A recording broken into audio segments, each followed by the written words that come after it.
My name is Max, and I was your typical guy stuck in a midlife crisis.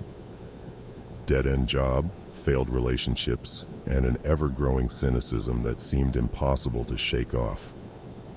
That's when it happened, the day I woke up in Punxsutawney, Pennsylvania, with "I Got You, Babe" playing on the radio, over and over again. At first, I thought it was a joke, a prank orchestrated by my buddies perhaps. But as the days rolled on and I remained perpetually stuck in that same morning, I knew something was seriously wrong. Panic set in, followed by frustration, and finally, acceptance. I was trapped, and there was no way out. The first few weeks were pure bliss. I reveled in the absurdity of it all. I did things that would make the devil himself blush, and the townsfolk, oblivious to the time loop, regarded me as just another quirky newcomer. But as the novelty wore thin, my fear started to grow. What if this was hell? What if there was no escape? I watched the same events play out day after day, the same conversations, the same smiles and frowns. I was the eternal observer, the time-looped trickster who couldn't change a damn thing. Then came the moment when I couldn't bear it any longer. I realized that I was a prisoner of my own making, that the humor and sarcasm had become my armor against the relentless repetition. I had lost sight of who I was before this never-ending encore began. So I began my quest for freedom. I tried everything, from self-immolation to jumping off a cliff, but nothing worked. The time loop was an unyielding monster, and it refused to release its grip. Desperation gnawed at me as I explored the town's library, reading books on various subjects in a futile attempt to find a solution. It was during these endless hours of reading that I stumbled upon a bizarre book filled with myths and legends, some hinting at dark rituals that could break the cycle.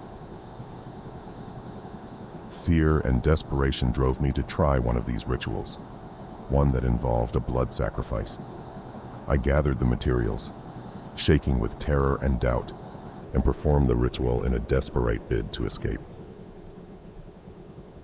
The world around me twisted and contorted, and for a moment, I glimpsed other dimensions, alternate realities, and the fleeting existence of countless versions of myself. And then, I woke up to the familiar strains of "I Got You, Babe." But something had changed. The town looked the same. The people were the same.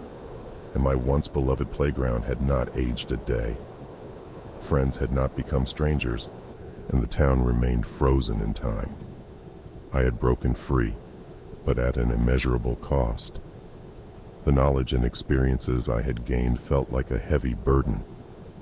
I had witnessed the best and worst of humanity, explored the boundaries of my own morality, and now I had to carry that with me, forever haunted by the choices I had made. Walking through the town's unchanging streets, I realized the true horror of my situation.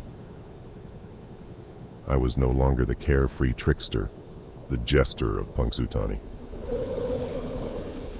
I was a jaded observer of a world that had remained exactly as I had left it, forever marked by my own actions and choices. The time loop was gone, but I would never be the same. And then, as I contemplated my fate, I began to notice something sinister. The people of the town, once indifferent to my antics, had changed. Their smiles had twisted into grotesque grins, their laughter a haunting cacophony. I was no longer the only one aware of the loop. They knew. They remembered. As the days dragged on, they tormented me, subjecting me to the same horrors I had inflicted upon them during my endless encore. The town itself became a nightmarish prison, and I realized the truth. There was no escape.